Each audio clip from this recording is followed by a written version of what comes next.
Smack Talk, episode 63. What a week it was in Power Slap. We've got some big breaking news, big injuries in Power Slap to some of the OGs, DeCrazy Wine and Sheena Bathory.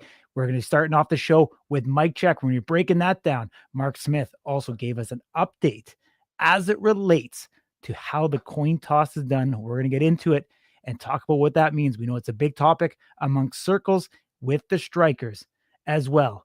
We've got the hit list coming up later in the show. Two great guests are going to be joining us, Makini Manu and Nate Burnard.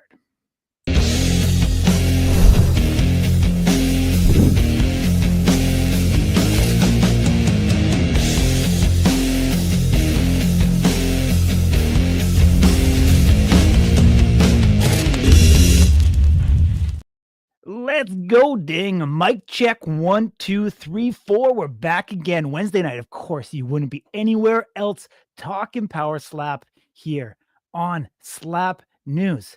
How's the week been? Man, I feel like the week was pretty tranquil, and then Wednesday came, and now it's no longer tranquil, man. Absolutely. I mean, whenever you think it's going to be dull, we get some turn of events.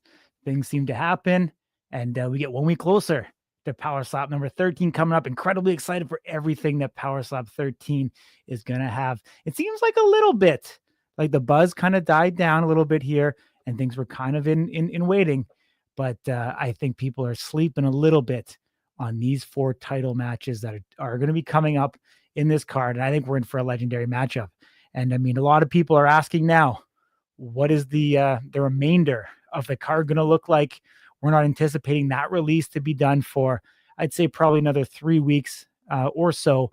Most likely we'll know probably 14 days before the event, the other fights on this particular card.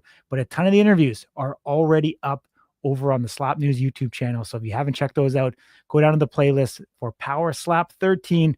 We have some of the pre-fight interviews up there.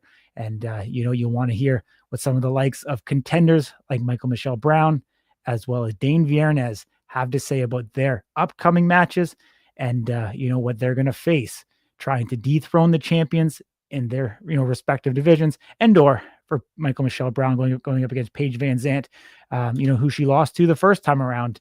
And I think in a lot of ways, it's kind of embracing that underdog role. And I think when the betting lines open, Paige Van Zandt will be favored. And we'll see. I mean, Michael Michelle Brown has had a long time now to sit, wait, to change.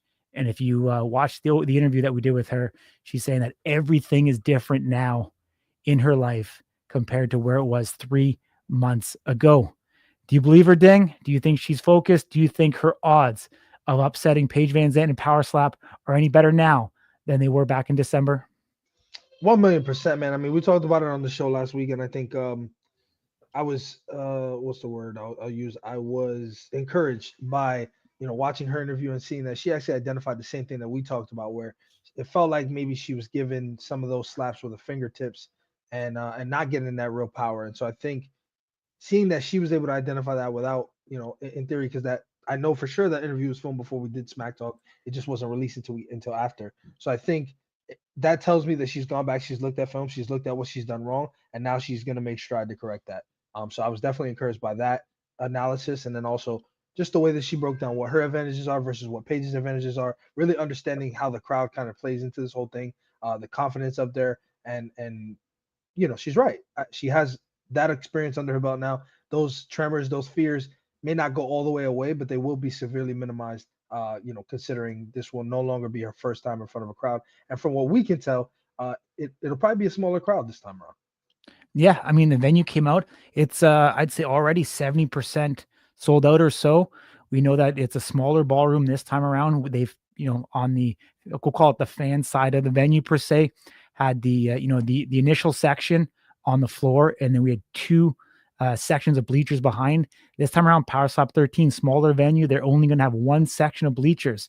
So, quite encouraging to see that obviously tickets are sold. I think they're going to be sold out. I'd say within the next probably 7 to 10 days, the venue will be sold out. So if you're planning to be there International Fight Week and you want to attend Power Slap, it is going to be a hot ticket because I believe it's going to be sold out early. And I think it's going to be hard to get tickets to that event if you're looking to do so. So definitely do not sleep on the event. We know that card is going to be absolutely phenomenal. And, there's a lot to be desired, a lot to look forward to on this particular card. And, we did have one setback, and we talked about Dane Viernes earlier, but his brother Lane, unfortunately, suffered an injury with a broken tibia, has torn his ACL, MCL, LCL, and meniscus in his left leg. Very unfortunate. We know he was making a run down to heavyweight. He had his sights set on Damon DeBell and getting an instant title shot at the heavyweight division. Obviously, that's all unconfirmed, but that was his desires of what he was looking for. Looks like now anything like, in that particular realm is going to be probably closer to 6 to 8 months, maybe and possibly a year before we see him in the heavyweight division. Definitely a big setback, a fan favorite. We know that the Hawaiians and the Polynesians really supported him. His family in Las Vegas always showed up, and even like his arrival to the arena, with the biker club and everything else, he's been, one of the bigger long-standing OGs in the sport that have really pushed the sport forward. So definitely a setback hearing about the Crazy Hawaiians injury today. I know you have a little bit more analysis doing on that, and with some other athletes have been talking about, I guess, suffering similar fates. Yeah, I think realistically, just to set a real expectation for our viewers here, I think it's very possible that we don't see the Crazy Hawaiian compete in 2025. Unfortunate, but I think there's a few things at play here that are important. First and foremost, Wes Mena, Nate Burnard have both anecdotally spoken about having their own, issues with their ACL injuries, and having a rehab of somewhere in the ballpark of 6 to 9 months at worst, 3 months at best. I think something to consider here is the weight. Being immobile, severely handicaps your ability to maintain, a lower weight, or especially to lose weight. I'm not saying he's going to balloon up to 350 pounds, but he could balloon up to 285, 290 pounds, in which case, he'd need to have some ability to get active and go down back to that 265 weight limit. So you also have to consider, once that sort of time starts when it comes to returning to training, you have to consider what now he has to do. He has to return, kind of understand his body, get his form back, get that confidence. Because for those of you who are athletes, your base is important in strike in slap fighting. Now you have to talk about the weight gain. How does he get that weight off in a safe manner? He's kind of got to get used to his body again, because he's going to have a road to recovery. If you guys don't know, I don't want to go into a science soliloquy here, but the MCL, your ACL, your PCL, your LCL, your MCL, LCL, they're ligaments that sort of border the side of your knee going downward, that keep, that's why your knee doesn't bend to the side, because you have those two ligaments there. Your ACL and your PCL are like this behind your knee, and they control that rotational movement. He tore 3 of the 4, and then your meniscus is like a pillow between, your patella and then your tibia fibula on the bottom side. So most people wear that out as time goes on, but he tore it.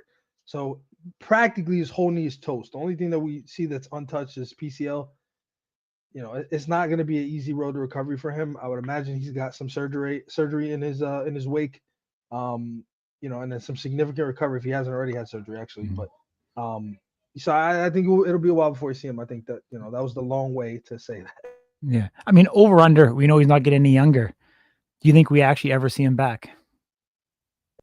Yeah. I think I think there's still a lot to be desired, and I think that his motivation to compete at 265 pounds is higher than it was probably to be a super heavyweight. I think Mhm. this is a new leaf for him, both from a health perspective, and then also unlimited competition and prowess in that heavyweight division. For sure. I mean, you talked about the weight coming off and being easier to recover from for not having additional weight. It almost, seems to wonder if it was almost too much of a good thing too fast with how much he dropped that weight down. Did he compromise, some of the structure, of those ligaments and tendons that held his legs together? And, did he push too hard? I mean, ultimately, the answer was yes. I mean, because his body didn't hold up in this particular situation. Time will tell. Hindsight's 2020. We never know exactly what would happen. Obviously, it's a big setback to everybody, around the power slap circles, and seemingly on our IG. There's a lot of sympathy and love and support going out for him, and from the entire Slap News family. If you're watching this, the Crazy Hawaiian, Mr. Lane Viernes, we appreciate you. We wish you nothing but a quick recovery, and hopefully we have you on the show real soon to get some positive updates from you in the days and weeks to come, because we know it's going to be a long road for you. Don't be discouraged. We're here to help you guys along the way if you do need any of that. So without further ado, let's get into our first guest, the one, Mr. Makini Manu, Big Mac. What's up, my man? Hey guys, how you doing? Good. How about yourself? Good. Can you guys hear me? I can hear you. Loud and Okay, clear. cool. Yeah, Perfect. it's a change of scenery. Usually you're at a basketball gym or something with bad Wi-Fi, and now we actually get to see you in All right. looking good, man. How's your overall health and fitness doing for you right now? Doing well. I'm actually outside of the volleyball gym right now, so got practice right after this interview. But Okay, doing good, doing a lot better. Just staying ready, so when any opportunity comes, I come out there and absolutely. show up. So Yeah, I seen some comments that you made online. You think that yeah, opportunity should have been you and not one Dane Viernes. yeah, absolutely. Like, um, I'm happy he got a title fight shot. I'm not saying that he shouldn't have gotten it. Anybody in top five contenders, they should be getting the title shot. You know, um, but had I not been in the position I'm in now, I probably would think differently. But I'm the only undefeated super heavyweight, right? Iron Giant could say whatever, he's undefeated at super heavyweight, but altogether he's not undefeated, right? But when it comes down to it, I think I showed out and did enough to deserve a title shot. But at the end of the day, you know, as to seats is the biggest thing. Is the name of the game. It's Mhm. what sells, and vengeance sells. Like unfortunately for me, I wish I was the Crazy Hawaiian's brother, because then I'd get that opportunity to avenge his loss. But Mhm. like all respect to the hitman, like yeah, yo, bro got two good knockouts, right? Um, I think that his first knockout was against a pretty weak opponent. Like, Slap for Cash, he's cool. Like I've seen him knock people out, but I don't think he can. No, I think anybody on the top 10 can knock him out. And and that's just being honest. And the guy that he fought from Russia, Big Daddy, was that his name, Big Daddy? Yeah, Um, Dennis. Dennis. yeah, Dennis. Um, that was an impressive knockout. But also I think that dude got a glass jaw. So if I would have went against him, I think I would have knocked him out. Now, does he have a strong slap? Yeah, he rocked. He rocked Hitman. And that was cool. But the fact of the matter is that like the guys I've gone against, I feel like Steven Rousey was a formidable opponent. Unfortunately for him, he had to go against me, and I've been sitting out on a year. So I had 13 months boiled up inside me coming out to that fight. So, he unfortunately got the wrath of them sitting me out for 13 months. Mhm. And um, I don't know if anybody else in the weight classes watch their weights and the people in their weight class and break down the film on how they strike. But if you look at my strikes compared to everybody else's, is I got faster speed than everybody else. I bring a lot of power behind my left and my right, and on top of that, uh, like yeah, Rousey was his first fight ever, but no matter what, I feel like I'm rocking everybody, or at least knocking them out every time I slap them. Mhm. Anybody who got to watch that full fight, I had every single slap on Rousey, he almost went down.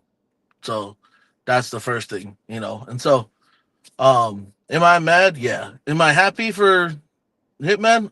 Absolutely. But I for sure think that I should be getting the title shot. But we'll see what happens in the future. I hear you. I mean, last time we seen you power slap 12, as you talked about, versus Stephen Rousey. I mean, a guy that, definitely, formidable foe for you for sure. An athletic guy, incredibly big, solid all around. I still think he has a future in the sport. I think he's a guy that could crack that top 10. You Oh, take a absolutely. fight, you take a fight like that, a tape fight. At that point, you're 3-0, now obviously 4-0, after beating Stephen Rousey. Like is there some way do you question why you were given that fight and what that fight is going to do for you? Because I mean, seemingly, Dennis and Dane was kind of in that same position, and then all of a sudden Dane gets the title shot, and then you beat Steven and you're sitting on the sidelines right now. Yeah, I absolutely think um that it was more of a test of can he hold the superweight division? Because you can't have people in the top of the division that people don't want to follow. You know, because then it doesn't make your whole I guess league uh marketable. Dumpling, he's a legend in the sport. So having him at the top, Crazy Hawaiian, having him at the top, it was great because they're like, okay, we've seen these guys, we heard about Slap. Every time we hear Slap, we think of Crazy Hawaiian or we think of Dumpling. So at the end of the day, does my name, McKinney Big Mac Manu, have the power and strength to hold up the whole Power Slap super heavyweight division? In my opinion, yes. But do the fans really think that? And that's the biggest thing with any of this stuff is that it's a business. So if it don't make money, it don't make sense. And that's the unfortunate part for me. If I don't make money when you put me up on a fight, then why would you ever book me? But Mhm. we got a guy that lost, that his brother lost, and him coming back, like I said before, vengeance sells, and that's the unfortunate fact for me. But um then this isn't football, this isn't basketball. So like in those winning, you got a whole team of people that can hold up their league or whatever, right? Mhm. But when you got one person, can McKinney Big Mac hold that up? Of course, I believe I do. And but Big Daddy, he also had that fight against he fought Dumpling, I believe, in slapping and in some like gentleman's MMA thing or something. Yeah, fighting each other. And so he's pretty popular internationally. All right. So when Hitman knocked him out, which was a crazy knockout, I think that right there made people look, oh, cool, these brothers, those guys at the top of the division, And as far as me, I think I'm one of the best super heavyweight, but that's just my mental. I'm always gonna think I'm the best no matter what. So, um, I love I'll see where Power Slap goes, but give me a fight, I'm gonna win. So I'll keep that undefeated record, even if I never get a title shot. You know, so that's my thoughts on that. You know, so Corey talked about it a little bit a second ago. Your comments, kind of your skirmish back and forth with Dane. It seemed like in the beginning it was a little bit misunderstood between you both. Then it kind of cooled down. You guys did the whole like kind of we're on the same page type of thing. But I kind of got to ask you, like, I hear you saying that you're happy for him, but I'm curious, have you ran this situation down sort of in the future? Should Dane Viernes become successful, win this match, become the champion in the super heavyweight division, for all intents and purposes, the king of the castle, right? Super heavyweight being the biggest guy, right? It's the apex of the sport. That means if you go for a title, you're going. It's Polly versus Polly. Is that what you want? It sounds like it's not what you guys want to do. Any of you guys really would prefer not to go Polly versus Polly. So can you really be happy for him if he's successful here? That's what that means. I can. I think it's like if it was Kalani, it would be different because he's family, right? Like I love the Viernesses, but at the end of the day, if you put us against each other, I'll be able to put that aside for the battle, But it's like I wouldn't want him to put it because I wouldn't want him to not go as hard on me as I would on him because it doesn't matter who you put across the podium for me, I'm going all out. I'm putting on a show. I'm hoping that people are entertained. And on top of that, like I know what I'm fighting for, and I know that my mental doesn't matter whether you're. If it was my brother, I'd slap him too. Like if it was my brother, I'd take that title fight against my brother. But it is, and other people it's different. But for me, like yes, the poly way it goes so far, but we wouldn't want to go against each other, but if we had to, I'm ready to do it. Kalani was the first one to do it against the Crazy Hawaiian. And Crazy won by knockout, a big knockout. So um, I can separate that. I don't know if other Polynesians do, but if you guys see fights with past Polynesian combat sport competitors, you know the fight is almost goes nowhere because no one gets knocked out. So you just see a bunch of haymakers being thrown, and then people and they just smiling when it's happening. So I don't know if that's entertaining to folks, but um, I'm coming to knock people out. I'm not coming to have a long fight to decision. I'm coming to put people to sleep. Whether you're Polynesian just like me, unfortunately, you stepped up, you signed a contract, and I'm gonna see you as an opponent trying to take the food off my table. Yeah. Man, I love it. Allow me to. I don't want to say break the fourth wall because I'm not really saying anything that's not public here. But your walkout we've talked about. For those of you who haven't seen it, in essence, he walked out to "I Am Greatness," which is the theme song of the great Roman Reigns, um, and he was animated. He was in the whole, the one to the sky. The haka was involved a few different times. Like it was as showman like as a walkout that I think I've ever seen in Power Slap. Uh, Add the fact that it's now a song that is universally recognized by anybody who watches or has ever watched the WWE. That walkout we never see because it was a taped fight, and those recordings always these days they start when you guys are on stage. Yep. On stage, as you were doing your wind ups, you go to measure, you close your eyes, and you had this like turn on moment, which is incredible. I don't know how many people pay attention to it. I'm doing it like as if I need to, but you had your eyes closed and you would almost like it was like a trance, almost like as if you were saying a prayer or talking to somebody, and then you would just open your eyes and start kind of I don't want to say growling, but making some sort of very aggressive kind of noise, and then you'd come with this crazy fast wind up and hit like you take elements like that, right? And like I said, you've been known for the haka since day one. You take all of those elements. There you go. Babyface was in the crowd. He saw the walkout. Um, you take all those elements, you combine them together, and you think about how your peers behave, and it not being so showman like, not being so entertaining. Like, what is it that you think you have to do besides those things, besides the performances, besides the showmanship on the way in, up there, and on the way out? What is it that you have to do to sort of, for all in, for lack of a better term, get some respect on your name? Um, I guess knock people out faster. Yeah, that like um uh everything. I think about everything before. I don't know if any other fighters think about it, but I think about my fight from beginning to end, from walking out and from the locker room all the way to the end of when my hands being raised. Like everything's an intricate, thought out process. I don't just go out there and then, all right, I hope something happens. In my mind, I already know I'm winning. And I don't know if anybody else has that idea, but my goal is to intimidate the person I'm about to fight in any way possible. Right. And so that comes from the walkout. That comes from even doing the haka right before I go to slap him. That comes from letting him know, like, even if we're friends, as soon as I close my eyes, I forget anything any interaction we've had together. It all wipes clean, and it's just a blank slate.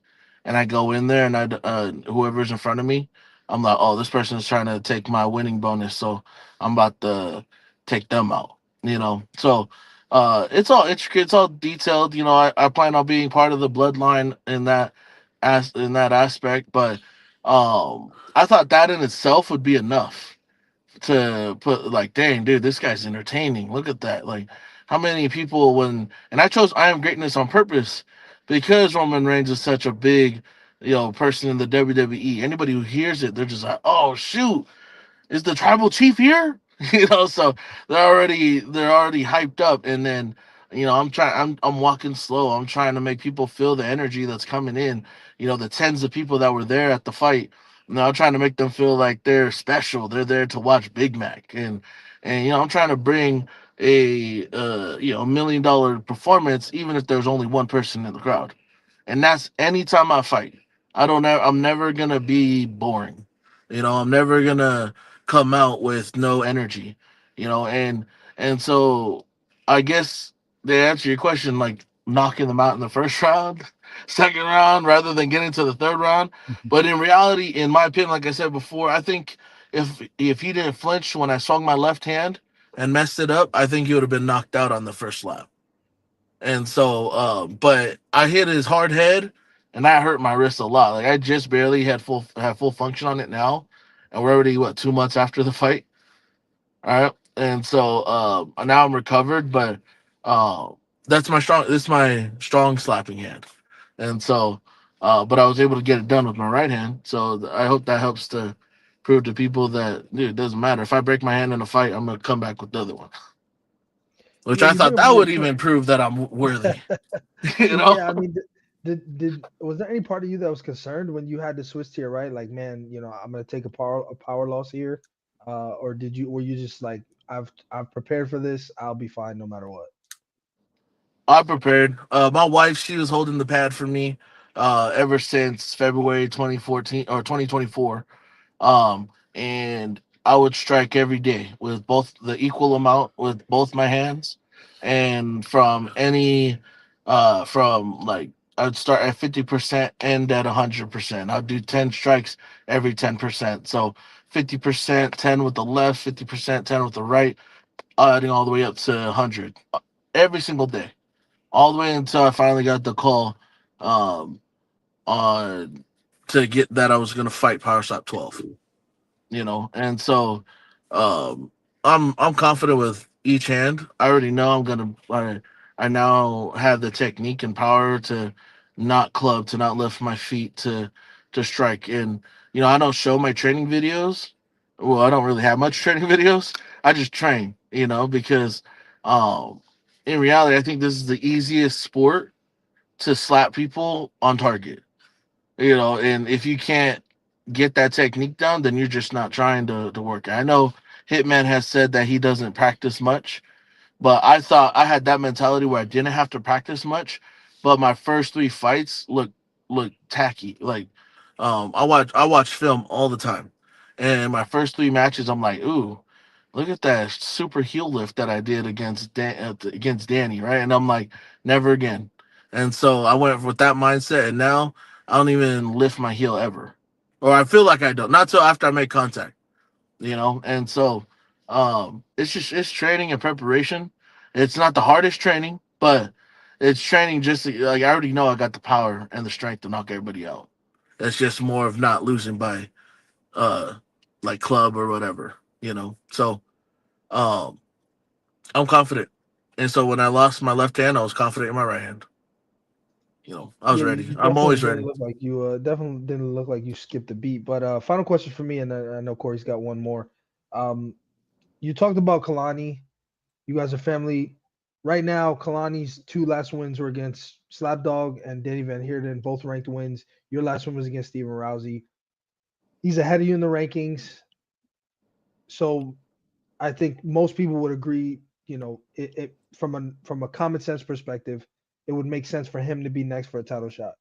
Would you be willing to take him on in a match to earn yourself that number one contender spot? Because at this point, it kind of seems like that's the only real option to for you to leapfrog him. I don't know if you've thought about that. Oh yeah, I've thought about if we've ever had to, I would still put it aside, and I'll talk to them before we talk to the family. I feel like we talk with the family before and say, hey, of course we love each other, but at the end of the day, we got to see who number one is. And I'm not gonna step down, but if he chooses to step down, I'm not gonna disagree with him, but I'm still gonna come no matter what, whether it's family or whether it's some random person, like how they lined me up with Steven Rousey. I'm coming in with the champion mindset. I'm not gonna. I feel like it's disrespectful to take it easy on anybody that is less than you or that doesn't have a name in the sport. And so I gave Rousey all I got, and I'm gonna give everybody who steps across from me on that podium all we got. And if it's cousin Kalani, then is I gotta duke it out, and we gotta see who's number one. With all respect, and after we'll go out and we'll go eat all you can eat sushi, and be like, damn, bro, can't believe that just happened, So it is what it is, but it doesn't matter who it is. I'll take them. Awesome, Makini. Appreciate you as always. You're in a bit of a predicament right now, as we kind of talked about. Obviously Dane Viernes and Dumpling, Lane being their number one, seemingly out for a little while. As Ding alluded to, Kalani seemingly being the only match that makes sense at this particular moment. And one Danny Van here, I guess potentially, if you wanted a definitive answer, could be a fight for you. But we know Danny's been pretty active here the last little bit and seems to be on the outside looking in with the promotion at this particular time. Otherwise, man, I appreciate you joining us. Keep doing well, and look forward to seeing you back up there real soon. Thank you guys. Hey, have a good one. All right, take care, my man. Scoops, bro. Yeah. All right, Ding Makini Manu, big personality. Is always great to see him smiling, happy. Guy that loves life every day. I think at least from the brief moments that I've got to spend around Makini Manu outside of the sport, he definitely definitely wore off on me to appreciate every single day and be happy and thankful for the things that you have in front of you. So real good dude overall. Have you had much time to spend with Makini outside of doing these interviews? Not too much, but I mean, I think what you see is what you get. I think he's got a funny personality. I've messed with him a little bit. Earlier this week I was messing with him with some AI clips that he enjoyed. Yeah. So yeah, I think, and we've seen the national anthem. We know the history in the sumo wrestling. So he's a guy that's definitely, he gets it. Honestly, he's probably the realest with himself that I think I've ever seen a striker be. He really understands why these things are happening. Wrong, right, indifferent, whatever the case is, he's probably as close to right as you're gonna get when it comes to why these decisions are made, why Dane is up there. I think the story is just, it's too good to pass up. Can baby brother get revenge? And it's not often that you see a guy who's 1-2-1 get a title shot. This sport is so new, though. There's really not anybody. There's not a lot of people with unblemished records. I'm always a proponent, and I know this is hard because sometimes it's a money thing. But I'm always a proponent of the longer road is always the one that's going to give you the more experience. It's going to give you that more opportunities to sort of build your brand, to get in front of those eyeballs.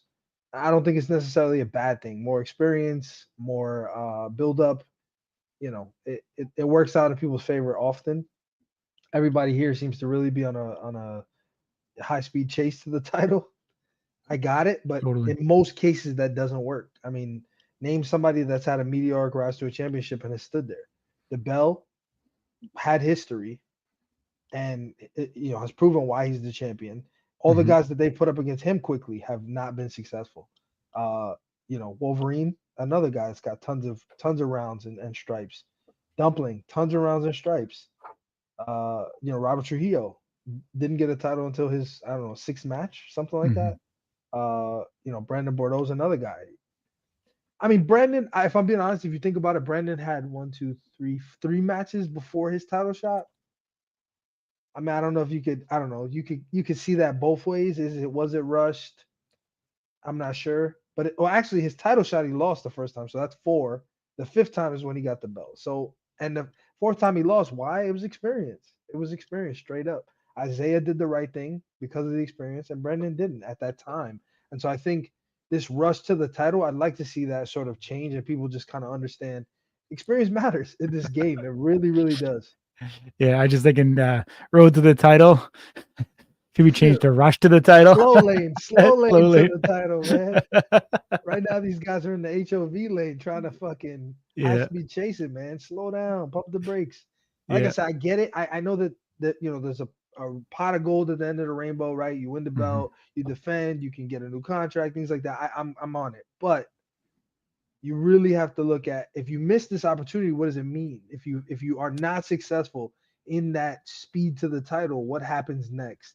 And Mhm. I think that's more damning. And and for a lot of guys, look at Kalani. Kalani got rushed to the title, was unsuccessful, and now he's had to take a significant detour. Fight guys Mhm. like Slapdog, fight guys like Danny Van Heerden, when he really could have just done that from the beginning and had all those stripes. And his first time at a title could end up being the one that he's successful in. Dave Mhm. Viernes could absolutely go up there on June 27th and become the champion because he's had those stripes. They're not all wins, but he's made those mistakes. He's understood what he needs to go do up there and fix, and those are all valuable. So again, I understand the inclination to want to just be a champion, but when you're a champion, high risk, high reward.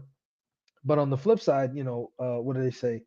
Uh, great power comes great responsibility. Yeah. There's gonna be guys coming for you. You go from the hunter to the hunted, and you really have to love you too, Makini.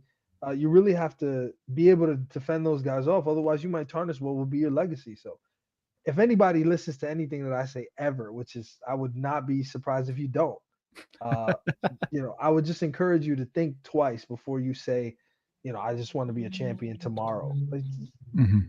give it some time. Knock out some of the guys that are going to be the guys or girls, and I don't mean knock out literally, but knock them off the board. Get Mhm. through them, show that you've got it, and because who knows? You just don't know. There's always going to be somebody bigger and badder, and you got to know how to fight this thing and how to make those adjustments. Otherwise, it's just not going to go well for you. Who's excited for women's title fight 10 slaps, and whoever does a foul will win the decision and have the title? I mean, listen, Jesse, you never know, man. Michael Michelle Brown's got a knockout in fighting. So uh and again, like I said, I mean Paige has her chin is held up to this point. Um, Michael Brown also didn't deliver strikes the way that she should have, and she identified that.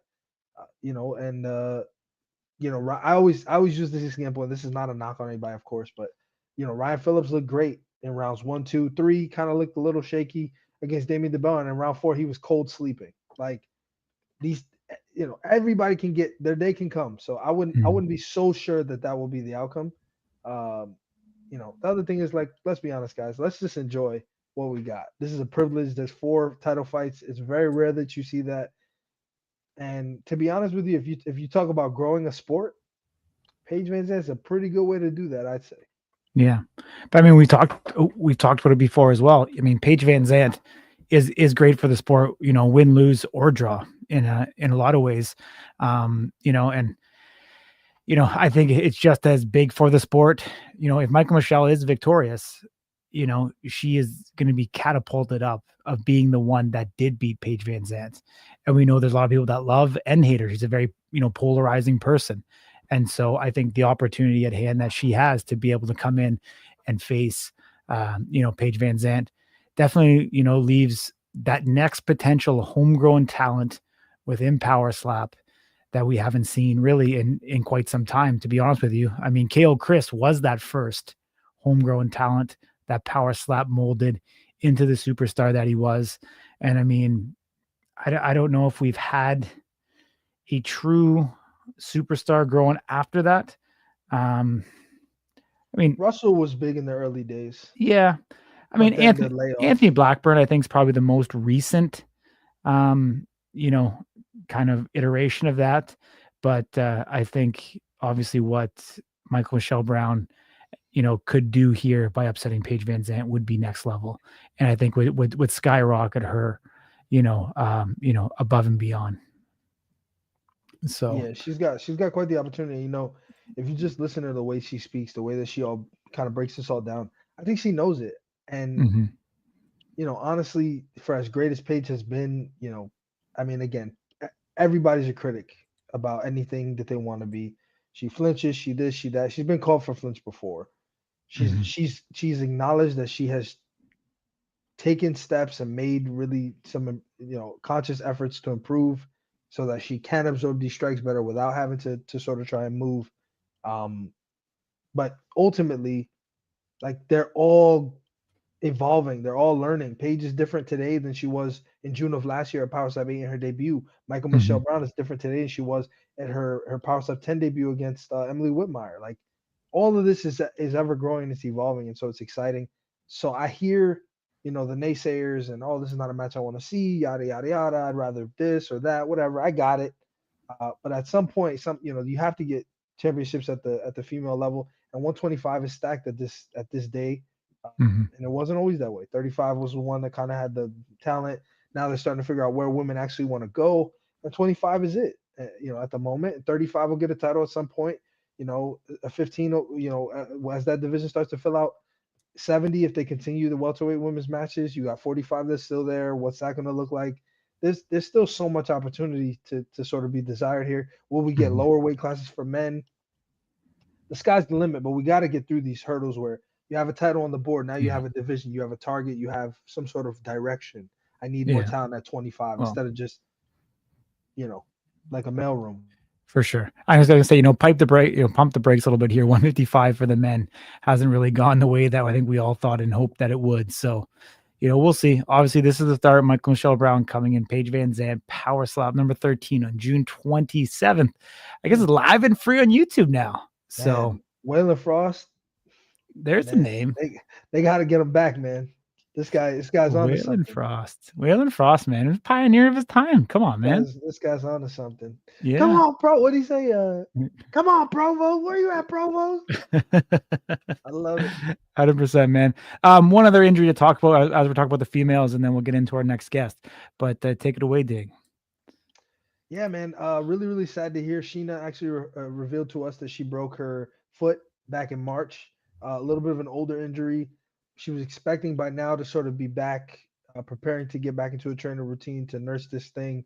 Unfortunately, it's not looking good at this point in time. She's looking at returning to training in September. From her mouth, she refuses to be ill prepared for any of this, so she will not be competing until at the very earliest November of this year. So very unfortunate, huge star. Um, I think Christine Woolmer has actually commented that Sheena is definitely a slap superstar. I agree with that. Um, I'm sure that it's very, very sad. We Mhm. were hoping we would get Sheena maybe this summer. Um, Unfortunately, not going to happen. So hopefully she rests up and gets that foot back and rehabs it, and we'll see her later this year. But again, 100%. you just don't know how these things play out. Booking, how many events? Is there one event between November December? Is there going to be two? Is there going to be none? Mhm. So if it doesn't line up, she's another person that we could be potentially looking at not seeing in the rest of 2025. For sure. Really weird, man. Two injuries reporting on the same day. Like I said, Sheena's is a little older, but there's kind of been a bit of an update, if you will. And the Crazy Hawaiians, that's kind of hot off the press. So very, very unusual. Not something we see very often, but Mhm. glad that they were comfortable sharing and we were able to tell the fan base. For sure. Let's bring in the Buffalo Soldier on the day that they announce that the Buffalo Bills will be on Hard Knocks. We're gonna do a Hard Knocks of our own with Mr. One Nate Burnard. How you doing? Ooh, what's up? Good, man. Are you outside the dispensary again? Chill. What do you mean, my man? Yeah, I am. Yeah. I'm working. I All work right. here, but I don't smoke none. So Okay. it's fine. Oh, good, It's dude. All crappy. good. This is the true Hard Knocks of what it's Oh like to man, be a power slap striker. dude, you got to Right? work. I don't know how some of the like no joke. It's like it's good, when you're winning or even if you're losing, whatever, you're making money, and Mhm. then and if you're just spending and blowing that shit, it's just like that shit will go away. But like I don't know how some of these guys can just like straight quit their job because in New York, shit, price of living, you can't do that. Price of living, you can't do that. Absolutely not. But how's your training been going overall? Oh, it's been good, man. Life's Yeah. been good. Everything's been blessed. Let me say real quick to Crazy Hawaiian, Godspeed and God bless. It's a tough journey, but I got it done in 3 months. So hey, you as well. I got it done in 3 months. So just look to God and just keep at it. You'll be great. You tore your But ACL? yeah, I tore my ACL in high school. Crazy story. It was during the before even the homecoming game, and we were running out into the middle of the field, and I'm jumping around. We're hooting and hollering, and I fell on the ground. Someone stepped on my knee, and then Oh, shit was over with. before the game even started.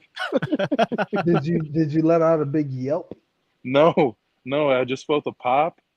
I went in for 2 plays, pulled me out, and then that was it. So definitely sucks. Crazy. Yeah.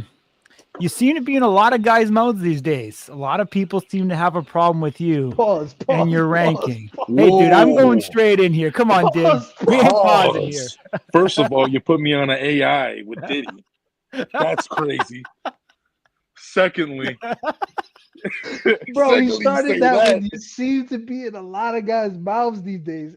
Hey, yo, slow down. They gotta Slow get they down. gotta get my meat out the mouth, man. Oh, I don't know. this is E for everyone. Holy shit. You gotta warn us, We're bro. going rated X. Oh my god. Nate, you good, bro? You all right? I'm all right. I'm okay. I'm okay over here, man. Shit. Hey, yo. Holy So shit. where do we go from here then? Where do we go from here? You tell me. There's a lot of people You speaking tell your me. name All right. out of their mouth. Yeah, I saw. You seem to be the target. People want you to be. They kind of make you this gatekeeper to get them to where they want to go. So you're either a stepping stone. Damien DeBell doesn't think you should be number 2. Understandable. Like, what's going on? I get it. I mean, like, I'm not gonna discredit the champs, voice or opinions or whatever these guys' opinions are and stuff. I'm not gonna discredit it. They can say whatever they want and feel whatever they feel. Erica, Dana, Frank put me in a place where they feel that I'm at, and that's just where I am. So if someone wants it, they can get it and try to take it, but it ain't gonna happen. I know, like I said before, with like James as an example. James said even when we're on face-offs, Nate, one-shot sleeper, hit it, quit, and a one-shot sleeper. Next thing you know, like there's no one-shot sleeper. We went all 3 rounds. So my game has improved.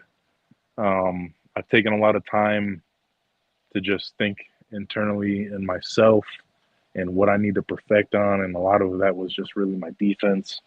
So it's if I'm that target, so be it. I could care less. Very well said. You posted something though. I'm paraphrasing probably pretty badly, but something to the effect of there's a bunch of chicken shits in this sport, essentially. Like, and I'll revise that and say, there's a lot of chicken shits, a lot of mouth magicians, a lot of cock connoisseurs, a lot of folk that are, just they're just bullshitters, man. They're like is so like some of the most corny folk, and I think everyone can see who they are of the corny folk, and shit. If they say I'm one of the corny folk, fuck it, so be it. But to be honest, like it's not even in my division for real. Like my division, respectfully, I respectfully, even though that there's bad mouthing of like James trying to get in my head, it really wasn't. It's really not all that deep. It's whatever. I mean, it's a match, so be it. He's gonna try to get anything in my head. I could care less. I mean, it's more so like in the other divisions, like that fucking guy, Fabricio or whatever the hell. Yeah, that guy's the biggest bitch I've ever seen in my life. First of all, there's a guy I know. He goes by the Starched on Instagram, and even Ryan Phillips has a problem with him. If you want to go ahead and ask Cole's got a problem with him. It's just the guy will go ahead, do weigh-ins, get flown out or whatever to places, and then next thing for an MMA match, next thing you know, boom, he's there for weigh-ins, and then as soon as the time's for the match, boom, he's ghost, like not existent. Or he'll go ahead and follow you on Instagram, like a whole bunch of your shit, like a fucking middle schooler. And then next thing you know, if you don't follow him, he just unfollows you or whatever. Like it's weird, dude. Like that's just weird shit. Like shit like that's weird. So I don't know. Like shit like that's just corny. And if I had to say his name, I had to say his name. Fuck it. But I don't know. There's just a lot of chicken shit like stuff, and it's like guys really don't understand that you're in a sport, you're in a competition, that we're all chasing for the title, and respectfully, we're all at our own pace for that title.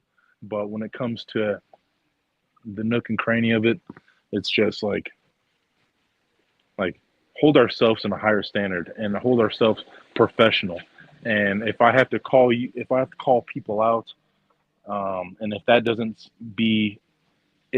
deemed professional by some folks' standpoint, then shame on me. But I don't know.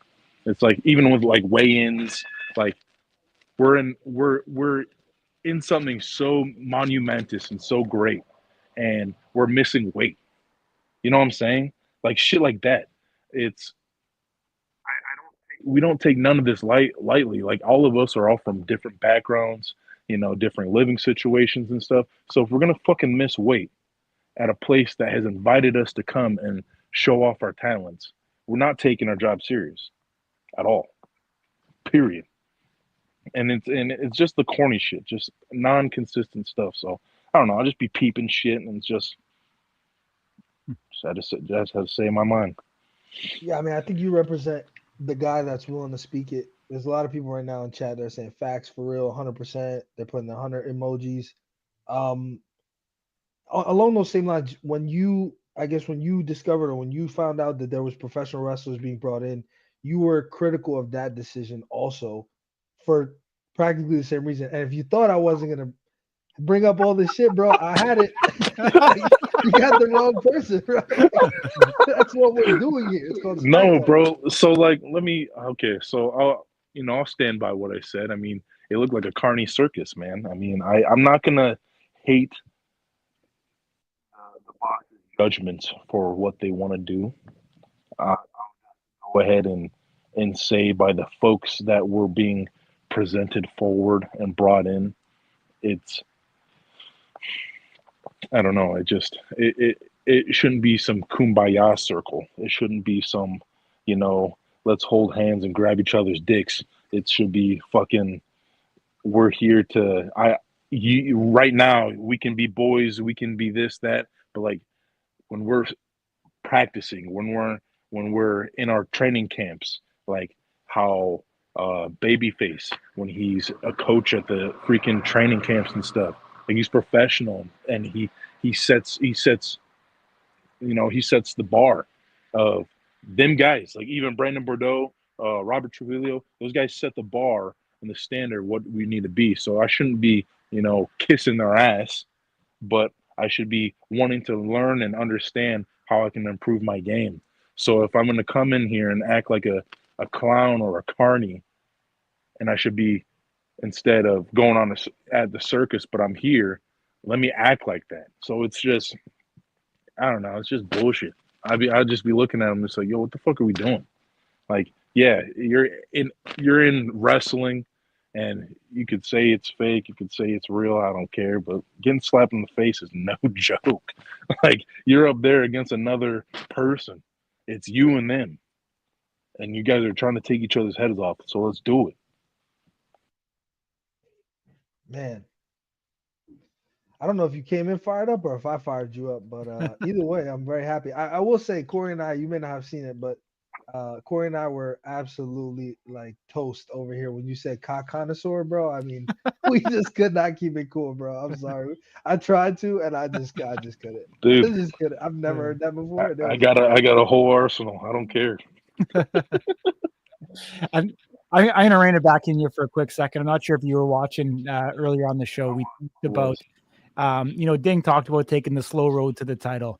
We know you were a guy came in 2 wins very early on in your career. You get fed to Damien DeBell, and unfortunately, came up the wrong side of that particular match.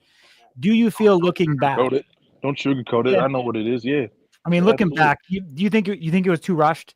Like, would you wish you would have had, maybe 2 or 3 more fights before moving up to that opportunity? No, I look at it. I honestly do. I think it was too rushed, to be honest. If I like looking back at it, I really do think that if I were to have a few more matches under my belt and be more deserving of that, cool. And it's God's got a plan for everybody, and there's a reason for things. And I don't think it as coincidence or anything. You know, that's all by His vision. So it's I had to learn. I had to learn with DeBell. I had to learn with Ryan. I had to learn with James, and you know, it's teaching me a lot of taking things more serious and taking things more, you know, elevating my game in the weight room, changing my diet.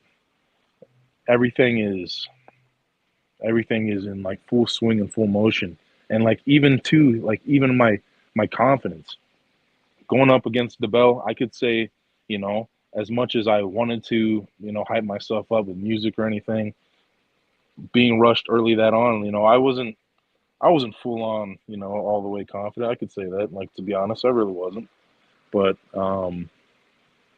just like looking at it now, like even after my match with James, like right now in my weight room, anytime I'm in the gym, things like that, I'm oozing confidence. I feel great. I feel, you know, awesome. So yeah, I definitely feel like things were rushed for me at that time, but it's okay.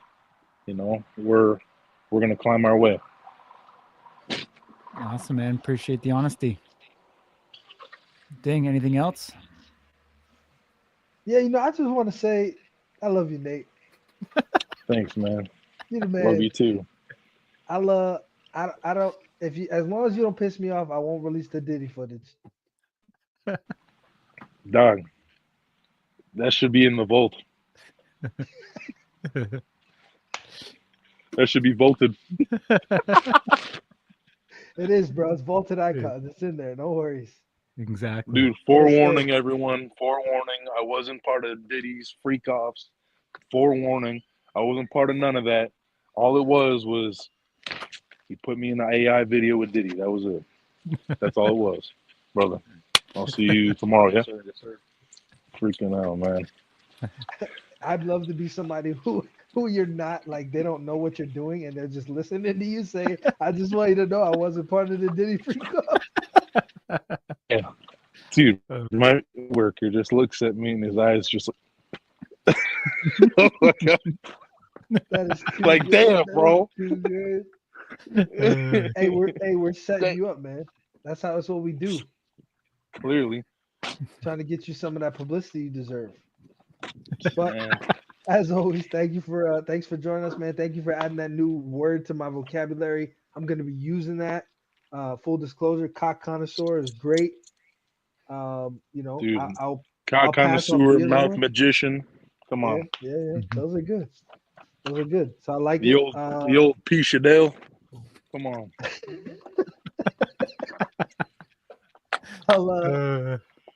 Well, since you seem to have a lot of puns tonight, I'll turn it over to you for the last word. Anybody besides Fabricio that you want to dump on? You know, no, dude. Response to Damien dude, DeBell. Dude, no, literally, like, like whatever. Like that guy's just a munch. That guy's the biggest munch I've seen. Yeah, that's literally it. If you're friends with him, cool. Be friends with him. I personally just like seen by. I'm good. So I'll leave it as is. I'm about to hit the gym right now, so I'll leave it as is. Well, great awesome, my man. You, brother. Thanks for joining us, man. We'll talk to you soon, guys. Thank you so much. Always. Take care, buddy. Have a good one, brother. Thanks. All right, ding, Mr. One Nate Burnard, increasing your vocabulary. Yeah, Fabricio caught some real strays there. I will just say, I cannot confirm any of that stuff. I don't know. Fabricio, I got no issue with Fabricio. You know, we have no issue with Fabricio, so yeah, I respect everybody's opinion, and we provide the forum for people to say what they want to say. But I just want to be clear, I got nothing against Fabricio. Yeah, well, Luke Simon seems to validate the follow-unfollow technique. So, guess the thing. I mean, listen, I've unfollowed some people on my day. You know what I mean? Have you? Yeah, I unfollow you every Was it petty? You piss me off. What do you mean? I'm not the one on this panel that you've had the biggest issue with. So come on. He's been followed and unfollowed too.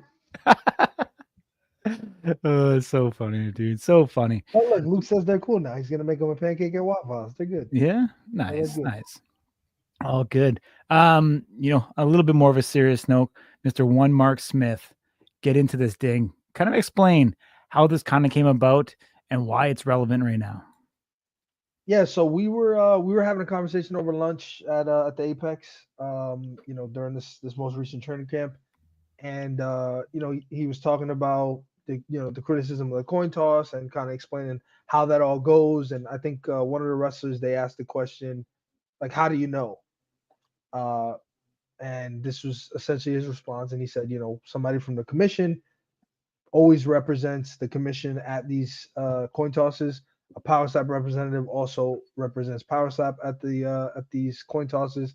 They are filmed and available upon request through the Nevada State Athletic Commission. Should you have an issue with the outcome or the legitimacy of it, and he said that he himself has been the commission representative for every coin toss minus one up until this point. So, what I will say personally, Mark Smith is a retired Air Force pilot. So he served 20 years. He's a very honorable person. I've never seen him do anything that is suspicious or, he's very careful in the way that he interacts with us to ensure that he's, giving credence and the appropriate respect to the commission, being that he is an official representative of the commission in anything that he does, which is why we don't have him on for an interview. We just do we'll take statements and we'll relay those statements to you guys because he does not want to say something that's not quote unquote approved. And so, yeah, it's, so it's, I think that this is, I mean, if you don't trust Mark Smith, then this means nothing. I think a lot of people, though, who have spent time around Mark Smith, particularly people who have coached at camps, understand how trustworthy he is and that he does not work for Power Slap. He's a member of the commission. That job is incredibly serious. They all take it very seriously there, whether that's Jeff Mullen, Mark Smith himself, the powers that be at Power Slap. So, I will just say from my own perspective, and I think Corey, you echo this. If Mark Smith is saying that he's doing the coin toss, it's recorded, and it's him himself, then I think 100% the coin toss is as fair as it's going to get.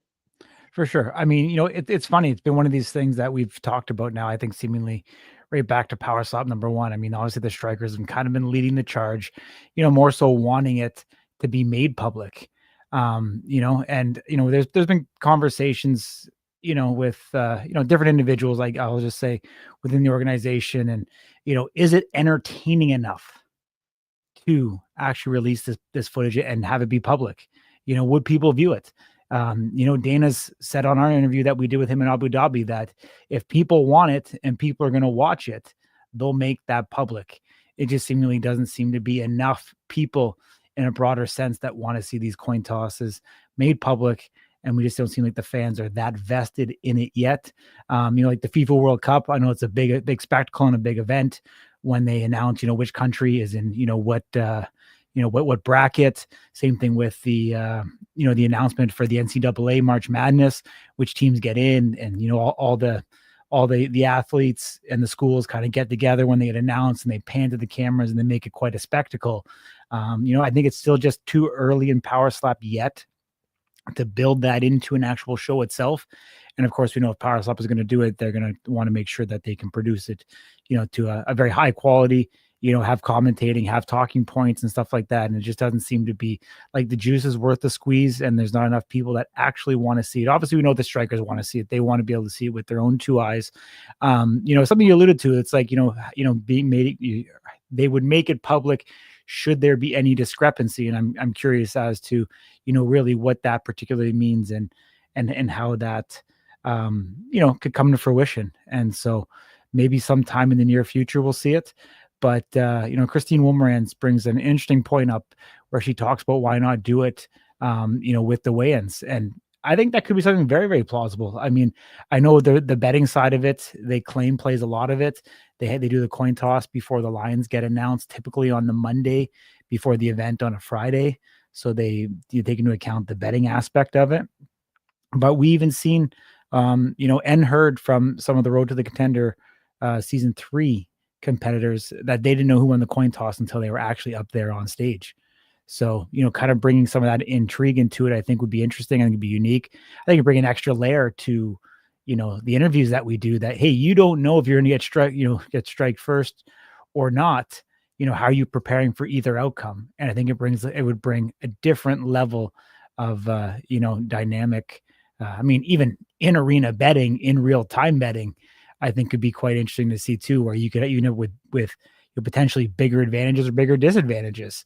And I think if you were a true fan of the sport and, you're watching this show, it could actually lead to a bigger edge if, the line was stacked one way and, the competitor who you think is going to, win loses the coin toss and that line's going to skew even further. I think there could be an opportunity to make even more money. So could be good. Yeah, I mean Turpin. I will say Turpin Vern, that line changed when Turpin missed weight and the coin toss changed. I will just say that. That's 100%. facts. That's facts. They used to. Why did they stop? They never made the coin toss public, except for other than a couple Road to the Title. The early seasons of Road to the Title, they showed some coin tosses on stage. Right. So yeah, I think that was just one. Yeah. Yeah, I mean, reality is we all think we're, we represent this massive group of people, but we may not. I don't know. Power Slap sees something that we don't, and that's the reason they don't do it. It's the same thing with the press conferences. Those all went away. Well, Like yeah, you I said, mean, the juice press not conference, working. man. Like, I think, dude, the press conferences were entertaining. The press conferences were fun. Like we didn't know what we had when we had them. I know they were only around for a short period of time. Honestly, did they do it twice, maybe 3 times at most? Yeah, definitely wasn't a lot. Yeah, and that kind of went away quickly after. Was too bad. I thought it was a great opportunity to for these athletes to really show their personality, in an official capacity in front of the media. Even at that time, I know there wasn't a ton of media that attended the There still ain't. so the actual press conference itself, but we'll see, man. Maybe one day in the future. Obviously if things are evolving, we're seemingly seeing some of the recruiting evolving as well, as it relates to Power Slap per se. So let's kind of let's get into that a little bit, because I think there's been some interesting topics of discussions that have come up in different circles. I know we kind of touched on it a little bit earlier, on the Nate Burnard side of things. And we've been seeing, a lot of different articles popping up about some of the, wrestling stuff that's coming into Power Slap. And kind of interesting to see some of the notes that are here from one Sin Bodhi, specifically talking about, the safety of Power Slap as he's relating it to wrestling. I think, Ding, you could probably explain it better than I can. Yeah, so I mean, ultimately, what he's saying is that when they wrestle, when they chop each other in the chest, when they slap each other in the face, like those are real. Those are not pulled. Those are not, because they're considered non lethal strikes. So they do it for the theatrics. Stephanie McMahon, who he mentions there, has done it. Jimmy Uso smacked Gunther recently. In their storyline, Raquel Rodriguez has smacked some girls backstage. I mean, slapping is a very, very, very normal part of pro wrestling. There's some pretty distinct differences that I don't think are necessarily articulated here. But I think it is important that he's doing this on Chris Jericho's platform. Chris Jericho, obviously being a legend in pro wrestling, AEW superstar as it stands right now, but had a long, long storied history in the WWE. Is also in a band called Fozzy. As legends can get. So I think that in itself, it being covered during an hour long or so series on Talk is Jericho, I think that's the publicity it needs. Forget what he said. I mean, that doesn't even matter. It's just Power Slap on Talk is Jericho. You start to bring those two worlds together, and in theory, I think the fan bases are more similar than like a WWE UFC. I think that the fans will resonate with both of these sports in a different way than I think WWE fans in a lot of cases don't like UFC and vice versa. UFC fans don't like WWE. I think Power Slap and WWE will end up being part and parcel, and you'll start to see a lot of fans kind of from a crossover perspective. Absolutely. I couldn't agree with you more. This episode is brought to you by Head Rush. We appreciate the guys over at Head Rush for everything that they do for the athletes at Power Slap. They continue to create amazing event t-shirts as well as athlete-specific shirts. So look out for new merchandise coming for Power Slap number 13. The Hit List, a new segment that we're going to do on this show. We're going to break down some people that we believe on this episode are potential sleeper threats in Power Slap. We've got 4 individuals that we're going to highlight here on today's show. Let's start it out, Ding, with I believe this was your pick here, coming in at number 4. No one, not in any particular order, just 4 threats that we believe are being slept on at this particular moment, and you believe one Cole Young is being slept on. Yeah, Cole's a guy that I think has been in and out. Obviously his sort of presence in the sport has been a little bit checkered. He was stronger early on, competing a bunch of times in 2023. Then he competed once in 2024 and had almost a week less than a year layoff as he competed against Rod Lavi in Saudi Arabia. And I think people have forgotten, man. Cole Young is incredibly powerful. He has an incredible chin. I think that this guy could easily make his way with some more consistency. I think Cole Young could make his way to a championship, very, very soon. Mm-hmm. I hear Cole Young's been around, veteran. Obviously had a lot going on in his personal life. Seems to be, much more focused these days, and every opportunity gets up there in Power Slap, he's going to make the most of it because he's, obviously a guy that's young, talented, long, lanky for the division, brings a lot of power, and a guy that definitely still has a lot of gas left in the tank. And I do agree with you. I think he's being slept on in this particular junction. Next up on the sleeper threats, I'm going to throw Zakir in here. I feel like a lot of the strikers in Power Slap are sleeping on Zakir. And you could say we only had one match, and it was a taped one against Trolls Nielsen. But Zakir has, the shape of his body, the muscle mass that this guy carries, pushing the upper weight limit. I think this guy has the potential, if he can learn the technique in Power Slap, will be able to rise up the ranks. And I know there's going to be a lot of guys in the chat. I know Westman is going to be in here. Bryce Jones is going to be here. They're all going to come at me. But I think people are actually sleeping on Zakir. I know he's number 6, but I do see this guy climbing the ranks. I think when he gets over here to America, his stock will rise even further. I'm not sure how hard it is right now to get someone from Kazakhstan into the United States. I would assume it's not very easy under President Trump. I mean, maybe it's gotten easier. I don't know, with him and Dana being good buddies. But I think when he gets over here and sees, I think he's going to definitely, and if he can get a competitor, somewhere up in the ranks, I think he's going to, turn some heads as it relates. And I think people are kind of sleeping on him right now just because of the outcome of his first match. I cannot disagree. You like Zakir since day one. Oh, you put Hunter. I like it. All right, let's hear it. I did. I think one Mr. Hunter Hassan. I got to tell you, I was incredibly impressed seeing this guy. I think I've said on this show before, but the actual, the demeanor, the structure that Hunter had, and the match he had against Angel Merrill, which, correct me if I'm wrong, it has been made public, right? I can talk about it. Yes. Okay. So, I mean, Angel Merrill hit him every single round, almost as hard as any welterweight I have seen hit in the division. And Hunter Hassan was able to absorb the strikes, continue to push forward, stay in control. He's there at number 10 right now in the rankings on the bottom side. I believe he's 2-0 right now in Power Slap.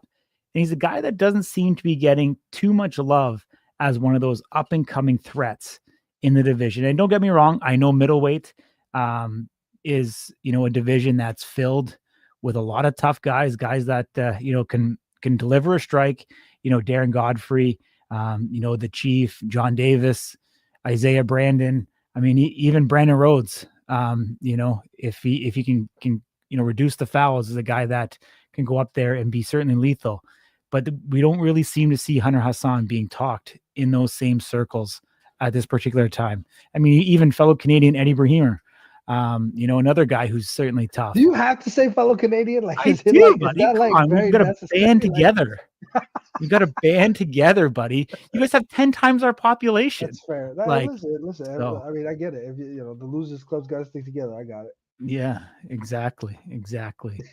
So, we don't have a Super Bowl yet, buddy. We're trying every year, but we're not getting there yet. So Yeah, I don't think you guys are gonna win any major sport except hockey.